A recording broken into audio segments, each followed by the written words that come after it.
नमस्कार, बहुत स्वागत है आपका देश न्यूज में और मैं हूं आपके साथ मनीष कुमार। खास मुद्दे पर बात करेंगे मध्य प्रदेश में क्लीन स्वीप। मध्य प्रदेश में पहली बार बीजेपी ने लोकसभा की सभी 29 सीटें जीती है। देश भर में बीजेपी की सीटें कम हुई है, लेकिन मध्य प्रदेश में पार्टी ने ये कमाल कैसे किया, यही सवाल बीजेपी हाईकमान उत्तर प्रदेश राजस्थान के मुख्यमंत्री से भी करेगा, क्योंकि वहां पर सीटें कम हुई है। दरअसल मध्य प्रदेश में इस जीत के दो ही फैक्टर माने जा रहे हैं। पहला है कि बीजेपी की आक्रामक रणनीति और दूसरा कांग्रेस की अब तक की सबसे कमजोर तैयारी। इसके साथ ही राजनीतिक वातावरण में कई सवाल तैरने लगे हैं। कांग्रेस प्रदेश अध्यक्ष जीतू पटवारी को अब सवालों का पूरा पेपर ही हल करना होगा। छिंदवाड़ा में अपने गढ़ में बीजेपी की सेंध के बाद पूर्व मुख्यमंत्री कमलनाथ के सामने भी सवाल खड़ा हो गया है कि आगे क्या। इधर पूर्व मुख्यमंत्री शिवराज सिंह चौहान का दिल्ली का टिकट कंफर्म होने के साथ यह पूछा जाने लगा है कि अब उन्हें क्या जिम्मेदारी मिलने वाली है। ऐसे कई सारे सवाल हैं जो सियासी गलियारे में तैर रहे हैं। लेकिन सबसे पहले अगर हम मंथन करें या इस पूरे मुद्दे को अगर हम समझें कि दरअसल ये फैक्टर कैसा रहा, किन मुद्दों पर सबसे ज़्यादा बीजेपी ने जो जीत हासिल की है, तो कौन से मुद्दे यहाँ पर सियासी बहस केंद्र में रहे। देखिए, सबसे पहला देखिए, कमलनाथ पर अटैक, बेटे नकुलनाथ को टारगेट किया और बीजेपी जानती थी कि छिंदवाड़ा के लोगों का कमलनाथ से पुराना नाता है, वे उन पर सीधा हमला बर्दाश्त नहीं करेंगे। शायद यही कारण रहा कि बीजेपी ने सीधा कमलनाथ को टारगेट नहीं बल्कि नकुलनाथ को टारगेट किया। दूसरा फैक्टर यह भी हो सकता है कि नकुलनाथ सांसद तो चुने गए, लेकिन उनके व्यवहार से कांग्रेस नेता खुश नहीं थे। दीपक सक्सेना के बेटे अजय ने कहा कि 40 साल में कभी पिता का ऐसा अपमान नहीं हुआ है। बीजेपी ने इस बात को भांपकर कांग्रेसियों को बीजेपी में शामिल करा लिया। इसका तीसरा फैक्टर ये भी हो सकता है कि कांग्रेस के नेता नकुलनाथ को आगे बढ़ाने से भी नाराज थे, लेकिन वे कमलनाथ के सामने बोल नहीं पाते थे। बीजेपी ने इस परिस्थिति को भांपा और बीजेपी ने ऐसे असंतुष्ट कांग्रेसियों को साधकर अपने खेमे में शामिल कर लिया। चौथा कारण क्या हो सकता है, देखिए उस पर भी नजर डालना जरूरी हो जाता है। छिंदवाड़ा नगर निगम के पार्षदों को बीजेपी भरोसा दिलाने में कामयाब रही कि सत्ता के साथ रहोगे तो छिंदवाड़ा का विकास तो होगा ही, चौतरफा विकास होगा। लेकिन पार्षद बीजेपी में आए, मेयर विक्रम आहाकी ने भी बीजेपी ज्वाइन कर ली। हालांकि वोटिंग डे पर वे फिर कांग्रेस के साथ आ गए, लेकिन कब तक शहरी वोटर का सेंटीमेंट बीजेपी के पक्ष में हो चुका था, देखिए ये भी एक फैक्टर रहा है। इसके अलावा अगर हम वहां बात करें कि पिता पुत्र के बीजेपी में जाने की अटकलों का फायदा भी बीजेपी को हुआ है, और वजह यह रही कि 3 दिन तक अटकलें लगी रही, लेकिन नाथ ने इसका खंडन तक नहीं किया। कई कांग्रेसी नेता तो नाथ के कांग्रेस छोड़ने के भ्रम में ही बीजेपी में आ गए थे। इस प्रकार के कई फैक्टर बीजेपी ने वहां पे समझते हैं। अब देखिए कांग्रेस ने क्या गलतियां की है, उन पर भी हम नजर डाल लेते हैं। नाथ परिवार ने ही प्रचार किया, कोई बड़ा नेता वहां पर नहीं आया, यानी कि छिंदवाड़ा जो सीट थी बीजेपी के खाते में कैसी गई, एक सर्वेक्षण उसका ये भी कहता है। कमलनाथ ने खुद और परिवार को आगे रखकर पूरा चुनाव लड़ा है, पूरा अभियान किया है। चुनाव प्रचार में उनके बेटे नकुलनाथ और बहू प्रियानाथ प्रचार करती रही। कांग्रेस का कोई भी दिग्गज या बड़ा नेता वहां पर चुनावी प्रचार में नहीं गया। किसी पोस्टर में कमलनाथ और परिवार के अलावा कांग्रेस के किसी भी बड़े नेता की तस्वीर वहां पर नजर नहीं आई। भरोसेमंद नेता की पार्टी छोड़ते रहे, लेकिन उनको रोकने की कोशिश नहीं की गई। इसके अलावा कई और भी फैक्टर हो सकते हैं। इस मुद्दे पर बात करने के लिए हमारे साथ में कुछ मेहमान जुड़े हैं। सबसे पहले अपने मेहमानों को परिचय करवा देता हूं, फिर इस मुद्दे पर हम बहस शुरू करेंगे कि मध्य प्रदेश में आखिर क्लीन स्वीप कैसे हुआ। हमारे साथ में अंबिका शर्मा जी जुड़े हैं, कांग्रेस का पक्ष रखेंगे। सर आपका बहुत स्वागत करूंगा। इसके अलावा आदित्य नारायण उपाध्याय जी हमारे साथ में जुड़े हैं, वरिष्ठ पत्रकार हैं, राजनीतिक विश्लेषक हैं। सर आपका बहुत स्वागत करता हूं। सबसे पहले सवाल अंबिका शर्मा जी आप ही से ले लेता हूं, क्या कमियां रही और कहां कमजोर रही कांग्रेस की रणनीति? अंबिका जी, अंबिका जी, क्या आप मुझे सुन पा रहे हैं? जिस प्रकार से हम लोगों ने तैयारी की थी उसके अनुकूल परिणाम नहीं आए हैं, तो उसका मंथन हमारे यहाँ चल रहा है। सबसे बड़ा फैक्टर ये रहा है कि सत्तारूढ़ दल ने, भारतीय जनता पार्टी ने जिस प्रकार से हमारे कार्यकर्ताओं का मनोबल तोड़ा, सत्ता का दुरुपयोग किया, दमनकारी कार्रवाइयां की, इस वजह से चुनाव बहुत बुरी तरह प्रभावित हुआ। कमलनाथ जी को घेरने में इन्होंने इतने निम्न स्तर पर उतर आए कि उनके यहाँ पुलिस तक भेजी, उनको वहीं पर रोक के रखा गया। इसी प्रकार से अन्य जगह भी इन्होंने वो अमर्यादित तांडव किया जिसकी घोर निंदा की जानी चाहिए। इन्होंने इंदौर में इस प्रकार से हमारे प्रत्याशी का वो फार्म खिंचवाया, वो पूरे देश ने देखा, पूरे मीडिया ने देखा, सारे मतदाताओं ने देखा। तो वो जो भी अलोकतांत्रिक तरीके हो सकते थे और जज्बाती जो मुद्दे इन्होंने उछाले, जिस प्रकार से लेकिन ये तो सर कांग्रेस की कमजोरी रही, ये तो कांग्रेस की कमजोर रणनीति रही। कांग्रेस ने मजबूती से चुनाव कहाँ लड़ा? कांग्रेस तो जिस दौर से गुजर रही थी सबको पता है कि कांग्रेस के कुछ तथाकथित लोग जो कांग्रेस से पूरी तरह लाभान्वित हुए, वो उनका दल बदल कराया जा रहा था। तो एक तरफ कांग्रेस अपने ही लोगों से लड़ रही थी, दूसरी तरफ भारतीय जनता पार्टी से लड़ रही थी और प्रशासन से लड़ रही थी, पुलिस से लड़ रही थी, तमाम एजेंसियों से लड़ रही थी। इन तमाम विषम परिस्थितियों में हमने चुनावी संचालन कांग्रेस ने किया। इसके बावजूद भी जो भी वोटिंग, ये आप राहुल गांधी का वक्तव्य कर रहे हैं, ये जो आप वक्तव्य दे रहे हैं ये राहुल गांधी का वक्तव्य है। जब उन्होंने कल प्रेस कॉन्फ्रेंस की थी, उन्होंने कहा कि कांग्रेस ना सिर्फ बीजेपी से लड़ी है बल्कि वो तमाम एजेंसियों से भी लड़ी। उन्होंने सीबीआई, ईडी का जिक्र किया, इलेक्शन कमीशन का भी जिक्र किया। ये आप उनका वक्तव्य बोल रहे हैं, अपना वक्तव्य क्या रहा? एमपी के संदर्भ में बात कर रहा हूँ सर आपसे मैं। निश्चित रूप से प्रदेश में जिस प्रकार से दमनकारी इन्होंने नीतियां चलाई, कांग्रेस को जिस प्रकार से कमजोर किया, जिस प्रकार से दल बदल कराया, जिस प्रकार से प्रलोभन और प्रेशर में रखकर हमारे कार्यकर्ताओं को, नेताओं को डराया, धमकाया और अपनी ओर किया, उसका प्रभाव चुनाव पर पड़ा है। और ये पूरी तरह से अलोकतांत्रिक है। मंदिर मस्जिद का भी मुद्दा इन्होंने जबरदस्त तरीके से उछाला। लेकिन ठीक है, आपके जो भरोसेमंद नेता थे, इन्होंने वोट कबाड़े हैं, वोट प्राप्त नहीं किए। लेकिन ठीक है, आपके जो दिग्गज नेता थे या जो भरोसेमंद नेता थे वो लगातार पार्टी छोड़ते रहे, लेकिन उनको रोकने की कोशिश भी नहीं की गई। ये तो आपकी रणनीति का हिस्सा होना चाहिए था ना कि जो हमारे बड़े नेता है, जो भरोसेमंद नेता है, कम से कम उनको रोका जाए। विडम्बना तो ये है कि जिन नेताओं को सब कुछ कांग्रेस ने दिया, सिफर से शिखर पर पहुंचाया, फर्श से अर्श तक पहुंचाया, वो लोग छोड़कर चले गए, कांग्रेस पार्टी की पीठ में छुरा होकर चले गए। तो इन तमाम परिस्थितियां पैदा की हैं वो भारतीय जनता पार्टी ने की है। लोकतंत्र की मर्यादाओं का उल्लंघन होता है कि आरोप लगा रहे हैं, बदल कराएं। ये आरोप लगा रहे हैं, ये ठीकरा फोड़ रहे हैं आप अंबिका जी, ये आरोप है, ये ठीकरा है बीजेपी पर? नहीं, निश्चित रूप से हमारा आरोप है कि जो अलोकतांत्रिक तरीके इन्होंने अपनाए हैं उसकी वजह से इनको सफलता मिली है। ठीक है, स्वाभाविक सफलता नहीं है। चलिए ठीक है, अच्छा आरोप है आपका। सत्येंद्र जैन चौधरी जी हमारे साथ में जुड़ गए हैं, बीजेपी का पक्ष रखेंगे। सर आपका बहुत स्वागत करता हूं। सबसे पहले आपको बधाइयां, लेकिन बधाइयों के साथ सवाल भी। सवाल यह है कि अंबिका शर्मा जी ने जिस प्रकार से कहा कि कांग्रेस न सिर्फ बीजेपी से लड़ी है बल्कि तमाम एजेंसियों से भी लड़ी है, चाहे वो ईडी का जिक्र किया हो, सीबीआई का जिक्र किया हो या जो तमाम एजेंसी रही है, केंद्रीय एजेंसी, उनसे भी लड़ा है। इसके अलावा उन्होंने ये भी कहा कि जो कांग्रेस के नेता बीजेपी में शामिल हुए उनको डराया और धमकाया गया। क्या कहेंगे आप? देखिए सारे काम, सारे प्रपंच कांग्रेस करती है और कांग्रेस को सुप्रीम कोर्ट ने कहा था कि ये सारी एजेंसी को पिंजरे का तोता किसने बनाया था, केज पैरेट बनाया था। सुप्रीम कोर्ट के कमेंट थे। 10 साल में ये सब लोग सुप्रीम कोर्ट भी गए और न्यायिक संस्थाओं ने भी इनको कहा नहीं इनके ऊपर केस होगा, इनको जेल जाना पड़ेगा, ये बाहर नहीं आएंगे।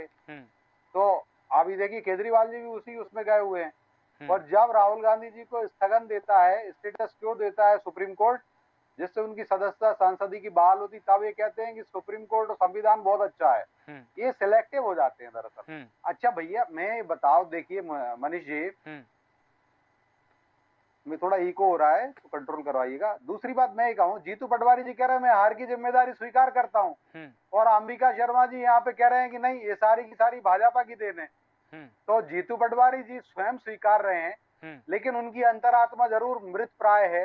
अगर जीवित होती तो वो नैतिकता की आवाज पे, नैतिकता के आधार पर स्वयं त्याग पत्र दे देते, क्योंकि 29-0 होना, 29 सांसद होना मतलब बहुत बड़ी बात है। ये इतिहास में भारतीय जनता पार्टी ने, गैर कांग्रेसी दल ने ये दोहराया है मध्य प्रदेश में, ये भाजपा ही है। तो ये बहुत बड़ी उपलब्धि है, लेकिन कांग्रेस के लिए ये चुल्लूभर पानी में डूबने वाली शर्मनाक स्थिति है। उसको स्वीकारना चाहिए और अंतरात्मा की आवाज पर त्याग पत्र देना चाहिए, क्योंकि कांग्रेस का ठीक है, सांसदों का आप मध्य सूबा भी प्रदेश खाली के हो गया। संदर्भ में ठीक है, पटवारी हल्का, ठीक है, एक मध्य अस्पताल प्रदेश के पटवारी संदर्भ में सिद्धू आप हैं। खुशियां मना सकते हैं सत्येंद्र जी। अन्य स्टेटों, अन्य जो राज्य हैं उनमें भी हमको देखना पड़ेगा कि बीजेपी जो पिछड़ी, राजस्थान में क्यों पिछड़ी, उत्तर प्रदेश में क्यों पिछड़ी, महाराष्ट्र में क्या स्थिति हुई, ये भी देखना पड़ेगा। मध्य प्रदेश के संदर्भ में आप खुशियां मना सकते हैं। आदित्य नारायण उपाध्याय जी, मैं आपसे समझना चाहूंगा, जिस प्रकार से बीजेपी की जो स्ट्रैटेजी रही है, जो ठोस रणनीति रही है, चाहे उनके केंद्रीय नेताओं की कहें या राज्य के नेताओं की कहें, जिस प्रकार से उन्होंने पूरे मुद्दे को समझा। देखिए, एकमात्र सीट थी कमलनाथ की छिंदवाड़ा, जो कांग्रेस के खाते में थी, लेकिन उसको छीना, यानी कि उस पर जिस प्रकार से बीजेपी ने जीत हासिल की, तो बीजेपी ने सिर्फ एक दिन से ये प्लानिंग नहीं की थी। जब विधानसभा चुनाव हुए थे उस वक्त से अगर हम देखें तो बीजेपी कहीं ना कहीं अपनी प्लानिंग की तरफ बढ़ रही थी, क्योंकि जब विधानसभा के चुनाव हुए, रिजल्ट आए, उसके जस्ट बाद जो पूर्व मुख्यमंत्री है कमलनाथ वहां पर चले गए, वहां पर रैलियां की, रोड शो किया, यानी कि बीजेपी ने एक लंबी रणनीति पहले से बना रखी थी। कांग्रेस इस बात को कहां भूल गई, जबकि कांग्रेस को इस बात को भुनाना चाहिए था कि कमलनाथ वहां के स्थानीय व्यक्ति है, जबकि बीजेपी ने जो विवेक बंटी साहू है उनको वहां का स्थानीय बेटा प्रोजेक्ट किया और सफल हुए। क्या क्या सोचते हैं आप मध्य प्रदेश के संदर्भ में सर, ये तस्वीरें? बिल्कुल ठीक बात है कि सही बात तो ये है कि कमलनाथ के जो भारतीय जनता पार्टी ज्वाइन करने की चर्चा बीच में चली, उसके कारण बहुत तेजी से जो है छिंदवाड़ा में हवा एकदम तेजी से बदली। सही बात तो यह है कि उस समय मुझे तो ऐसा लगता है कि भारतीय जनता पार्टी ने स्वयं उनको शामिल नहीं किया चुनाव के एन पहले, क्योंकि वो उनका जो कमलनाथ का नेचर है वो सबको लेकर चलने का नहीं है। कांग्रेस की किस्मत से पिछली बार विधानसभा में कांग्रेस की सरकार बनी और कमलनाथ जी को मुख्यमंत्री बनाया गया। उसके बाद इतना अच्छा चांस मिलने के बाद कमलनाथ जी सबको लेकर नहीं चल पाए, और कमलनाथ की जो अकड़ है उस अकड़ की वजह से जो है निश्चित तौर पर कांग्रेस मध्य प्रदेश में कमजोर हुई। और दूसरी बात यह है कि पूरे देश में जहां तक है वहां कांग्रेस ने चुनाव नहीं लड़ा। दरअसल क्या है कि कई अलग अलग फैक्टर हुए हैं कि उसमें जो है जातिवाद, धर्म और जो मुख्य जमीनी मुद्दे होते हैं जैसे रोजगार और ये सब चीजें, रोजगार हुआ, महंगाई बढ़ती हुई, महंगाई के विरुद्ध जो है वो लोगों ने जिताया। विपक्ष की जितनी सीटें बढ़ी हैं वो बढ़ी हैं पब्लिक की वजह से। लेकिन मध्य प्रदेश में यहाँ दूसरी बात है। मध्य प्रदेश में क्या है कि वैसे दमदार कैंडिडेट कांग्रेस नहीं उतार पाई, नए चेहरे नहीं उतार पाई जिस तरीके से नए चेहरे लोगों में आना चाहिए थे। दूसरे, जो कांग्रेस लंबे समय से सत्ता में बाहर रहने की वजह से कुछ नए युवा जो है वो कांग्रेस में नया नेतृत्व तो उभर के नहीं आ पाया। इस विधानसभा चुनाव के बाद निश्चित तौर पे जैसे जीतू पटवारी जी को दिया है उन्होंने अध्यक्ष का चार्ज, तो अब ये एक नयापन आ सकता है और आना चाहिए था, लेकिन उतना समय नहीं मिला। एकदम तुरंत जो है, अभी मुश्किल से 4 महीना हुआ है जब जीतू पटवारी अध्यक्ष बनाए गए हैं, तो उनको अभी काम करने का समय नहीं मिला। और आगे देखा जाएगा, उनकी नेतृत्व क्षमता की परीक्षा होगी, लेकिन इसको कसौटी उनकी असफलता की नहीं मानी जा सकती, क्योंकि वरिष्ठ नेताओं ने भी इस चुनाव में कहीं पे भी वरिष्ठ नेताओं का, कांग्रेस के वरिष्ठ नेताओं का कोई बहुत ज्यादा भूमिका नजर नहीं आई। और एक तरह से कांग्रेस ने तो देखा जाए तो यहाँ पर बाकोवर दे दिया था मध्य प्रदेश में। तो ये सब कारण रहे। मैं इन कारणों को ज्यादा मानता हूं। इसमें कांग्रेस की कम सक्रियता होना मुख्य कारण है। कांग्रेस अपनी बात लोगों तक नहीं पहुंचा सकी। जैसे देश भर में एक मैसेज गया था, तो सोशल मीडिया का भी बहुत प्रभाव पूरे देश में रहा, लेकिन मध्य प्रदेश में कोई विशेष सोशल मीडिया की भूमिका नहीं रही। तो ये सब कारण जो है, जो पूरे देश में जिन कारणों से कांग्रेस की सीटें या कांग्रेस के सहयोगी दलों की सीटें बढ़ी, लेकिन मध्य प्रदेश में वैसा माहौल नहीं बन पाया, ये बहुत गहन चिंतन का विषय है और इस पर आगे समीक्षा होगी। बिल्कुल। देखिए, लेकिन छिंदवाड़ा कैसे जीता, इस पर थोड़ी सी अगर हम बात करें कि जैसे बीजेपी वहां पर जब चुनावी अभियान कर रही थी या प्रचार कर रही थी, तो बीजेपी के नेताओं के हम भाषण देखें या उनका तरीका देखें तो उन्होंने सीधा कमलनाथ पर अटैक नहीं किया, बल्कि बेटे नकुलनाथ को उन्होंने अटैक किया, उनको टारगेट किया। और जो चुनावी भाषण रहे हैं उनमें नकुलनाथ का ज़्यादा जिक्र मिलता है, कमलनाथ का कम मिलता है। तो बीजेपी कहीं ना कहीं ये समझ रही थी कि अगर छिंदवाड़ा में हम कमलनाथ को टारगेट करेंगे तो छिंदवाड़ा से कमलनाथ का पुराना नाता रहा है और उन पर सीधा हमला करने की कोशिश अगर वो करेंगे तो कहीं ना कहीं कमलनाथ उस मुद्दे को भुनाएंगे। लेकिन उनका ये देखिए, कमलनाथ के भाषणों में अगर हम देखें तो वो इस बात को भुना नहीं पाए। कमलनाथ की जो स्ट्रेटेजी रही है, उनको सीधा अपने आप को प्रोजेक्ट करना चाहिए था, लेकिन उन्होंने भी अपने बेटे को ही प्रोजेक्ट किया वहां पर। नहीं, ये बात बिल्कुल सही है। कभी इंदिरा गांधी के और राजीव गांधी के का विशेष नजदीकी होने की वजह से कमलनाथ बाहर से आकर के छिंदवाड़ा में जो है स्थापित किए गए, हाँ। और ये लंबा समय हो गया। यदि कमलनाथ को किसी तरह से इंदिरा जी की मेहरबानी से स्थापित किया गया था, तो आगे कांग्रेस को किसी और नेता को कोई और युवा को बढ़ने का चांस देना चाहिए था। लेकिन कांग्रेस और कमलनाथ का विकल्प कांग्रेस स्वयं छिंदवाड़ा में नहीं दे सकी। ये भी एक बहुत बड़ा कारण है। बिल्कुल ठीक है। कम से कम ये तो होता कि वहां पर किसी और को भी मौका मिल सकता है। लेकिन पूरे मध्य प्रदेश की अगर हम बात करें तो कमलनाथ की कम ही रैलियां हुई है, या यूं कहें हम कि छिंदवाड़ा से बाहर ही नहीं निकल पाए। वो एक पॉइंट ये भी हो सकता है सर। नहीं, कमलनाथ का तो ऐसा लगा जैसे भारतीय जनता पार्टी में उनके जाने की अफवाह तेजी से फैली थी, तो कमलनाथ का कांग्रेस की तरफ से तो मोह भंग हो चुका है, ये तो निश्चित तौर पर सही है। लेकिन वो उचित अवसर नहीं था उनका भाजपा में या कांग्रेस छोड़कर भाजपा में प्रवेश करने का, या उनको मौका नहीं मिला, जो भी नहीं मिला। उनको मजबूरन जो है अपने बेटे को वहां चुनाव लड़ाना ही पड़ा, और कांग्रेस से ही लड़ाना पड़ा, और तात्कालिक रूप से कांग्रेस के पास भी कोई विकल्प नहीं था। तो दोनों की मजबूरी थी, कांग्रेस की भी मजबूरी थी कि और कोई नहीं था उनके पास में, और कमलनाथ की स्वयं की मजबूरी भी थी। चलिए ठीक है। अंबिका शर्मा जी, मैं आपसे समझना चाहूंगा, जिस प्रकार से राम मंदिर का मुद्दा उठा, यहाँ पर लाडली बहना का जो असर होता दिखाई दिया, हमने देखें मध्य प्रदेश के जो विधानसभा चुनाव है उससे ही समझ जाना चाहिए था कि लाडली बहना का कितना असर है। क्या कांग्रेस इसको नहीं समझ पाई थी? देखिए, लाडली बहना योजना के प्रभाव में इस प्रदेश की महिलाओं ने मतदान किया भारतीय जनता पार्टी के पक्ष में, तो ये बिल्कुल सही बात है, और भारतीय जनता पार्टी को सरकार बनाने का मौका मिला।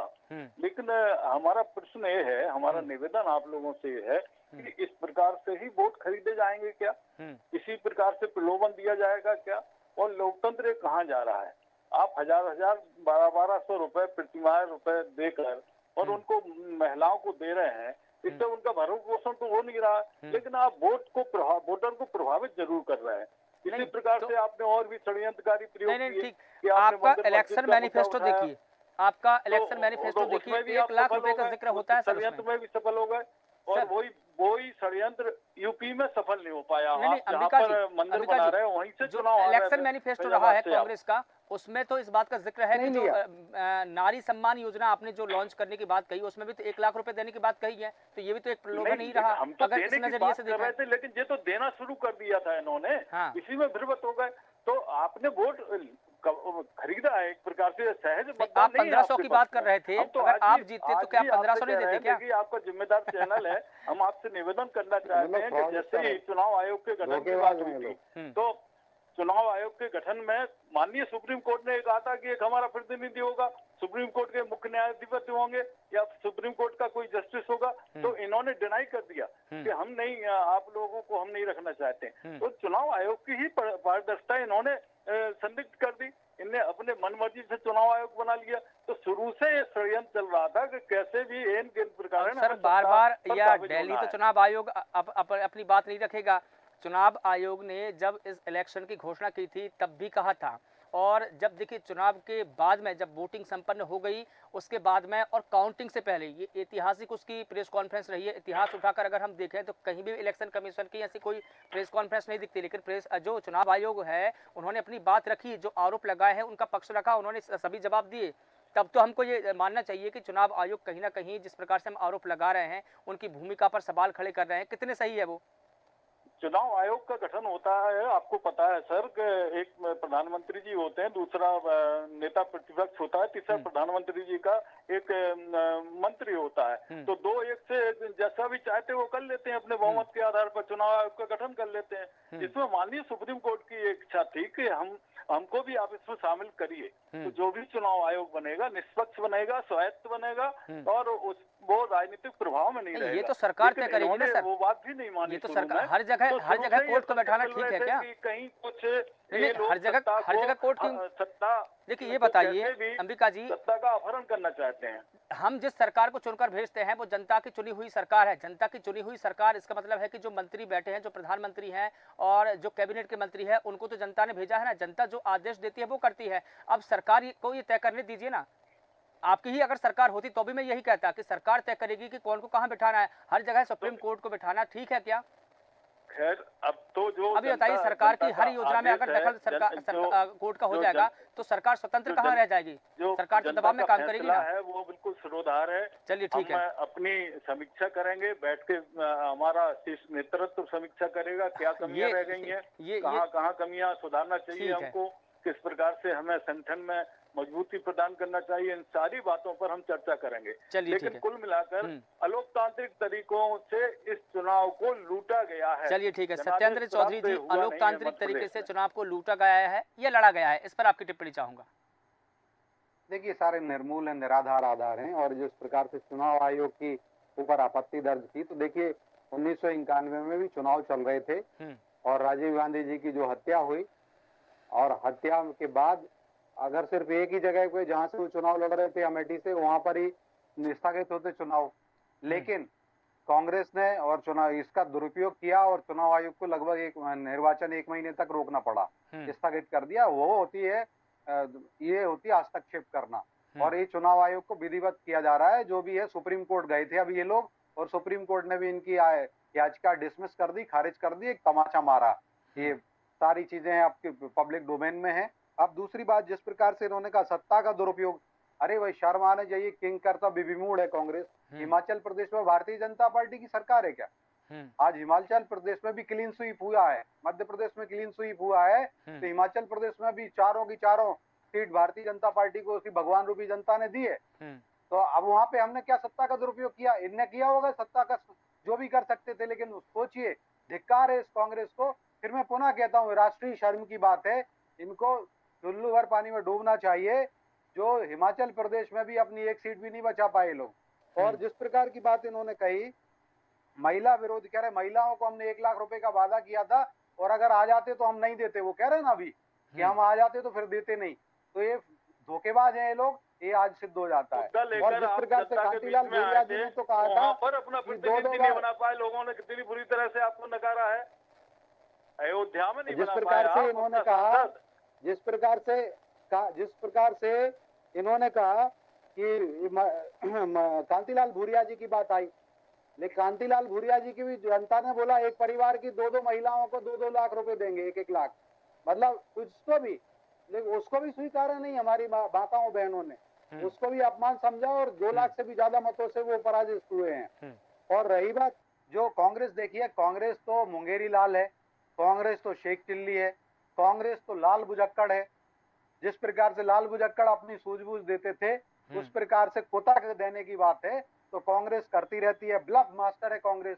अब राहुल गांधी जी कहते थे कि भाजपा की तो 150 सीट नहीं आएंगी, अखिलेश यादव जी कहते थे 140 नहीं पार हो रही। तो आप सोचिए, और ये सभी लोग अलग अलग कहते थे। आज भी इनके जितने 36 से ज्यादा पार्टियां मिला लीजिए, उन टोटल उनका सबका टोटल मिला लीजिए, कितनी सीटें आ रही कांग्रेस की, उससे ज्यादा है, और कितनी सीटें कांग्रेस की आई हैं। तो और सुनिए, आप तो कह रहे थे कि 40 सीटें भी नहीं आ रही कांग्रेस की। पहले तो देखिए खजुराहो और इंदौर में रिटायर्ड हर्ट हुए हैं। अगर क्रिकेट की भाषा में कहें कि अगर किसी खिलाड़ी को बाउंसर बॉल लग जाती है तो वो रिटायर्ड हर्ट हो जाता है, तो मैं कहता हूं कि पहले ही रिटायर्ड हर्ट हो गए लोग। या घुटना टेक दिए, या फुटबॉल की भाषा में कहें आत्मघात, आत्मगोल कर लिया, सेल्फ गोल जिसको कहते हैं। या पैर पे कुल्हाड़ी मारी या कुल्हाड़ी पे पैर मारा, ये मेरे मित्र बताएंगे। चलिए ठीक है, आदित्य नारायण जी, जो खजुराहो में हुआ, हमारे प्रदेश अध्यक्ष जी का ताप और तेज नहीं सहन कर पाए, पहले कांग्रेस बिखर गई। तो ऐसी बात है। और कांग्रेस, देखिए फूल सिंह बरैया जी बहुत अच्छी बात कहते थे मनीष जी। फूल सिंह बरैया जी कहते थे कि अगर कांग्रेस की 180 सीट नहीं आएंगी विधानसभा में और भाजपा अगर 50 से भी ज्यादा हो जाती है तो अपना मुंह काला कर लेंगे। उन्होंने मुंह काला किया। और इनके एक मित्र हैं दिल्ली में, सोमनाथ भारती, जो आम आदमी पार्टी से लड़ रहे थे, उन्होंने कहा कि अगर मोदी जी तीसरी बार प्रधानमंत्री पद की शपथ लेंगे तो वो अपना सिर मुंडा लेंगे। चलिए ठीक है, अब एक प्रश्न मेरी तरफ से पूछ लीजिए। ठीक है, सिर मुंडाएंगे, वेट एंड वॉच करते हैं। ठीक है, अपने हिसाब से पूछ लीजिए, वेट एंड जवाब वॉच देंगे। करते हैं। ठीक है सत्येंद्र जी, वहां पर वेट एंड वॉच करते हैं। अंबिका आदित्य नारायण उपाध्याय जी, मैं आपसे समझना चाहूंगा, जिस प्रकार से हमेशा आरोप लगे कांग्रेस पार्टी पर कि उनके जो नेता है उनका सम्मान नहीं किया गया है, क्योंकि देखिए एक उदाहरण मैं यहाँ पर देना चाहूंगा आपको कि छिंदवाड़ा विधानसभा सीट में गहरा प्रभाव रखने वाले दीपक सक्सेना ने भी खुद को अपेक्षा का शिकार बताया और उन्होंने कांग्रेस पार्टी छोड़कर बीजेपी ज्वाइन कर ली। उनका कहना यह था कि कमलनाथ के खिलाफ में मैं एक शब्द नहीं बोलूंगा, लेकिन मुझे नकुल नाथ की जो कार्यशैली है और उनका जो व्यवहार है मैं उससे संतुष्ट नहीं हूं। क्या कहेंगे आप? बिल्कुल ठीक बात है। नकुल नाथ की कांग्रेस के अंदर ही केवल अपने पिता के वरिष्ठ नेता होने के अलावा कांग्रेस के अंदर नकुल नाथ की कोई भूमिका नहीं थी, और कांग्रेस में यदि कोई वरिष्ठ नेता थे तो दीपक जी ही थे। तो निश्चित तौर पर यदि कमलनाथ चुनाव नहीं लड़ते तो उनको ही टिकट मिलना चाहिए था, और उनका अनदेखा किया गया है। कांग्रेस ने अपने ही लोगों का अनदेखा लंबे समय तक किया, और इस वजह से कांग्रेस की स्थिति जो है मध्य प्रदेश में कमजोर हुई है। और इस बार तो सही बात तो यह है कि वरिष्ठों को तो टिकट दे दिया गया, तो कांग्रेस के सारे प्रत्याशी अपने अपने दम पर अकेले जो है लड़ते नजर आए। हाँ। और उनके साथ में कांग्रेस नजर कहीं नहीं आई। तो सही बात तो यह है कि कांग्रेस की स्थिति मध्य प्रदेश में बहुत कमजोर है, और इसको कांग्रेस को बहुत गहराई से चिंतन करना चाहिए, और बिगर विपक्ष के कोई भी सत्ता, बिगर विपक्ष के लोकतंत्र जो है मजबूत नहीं हो सकता।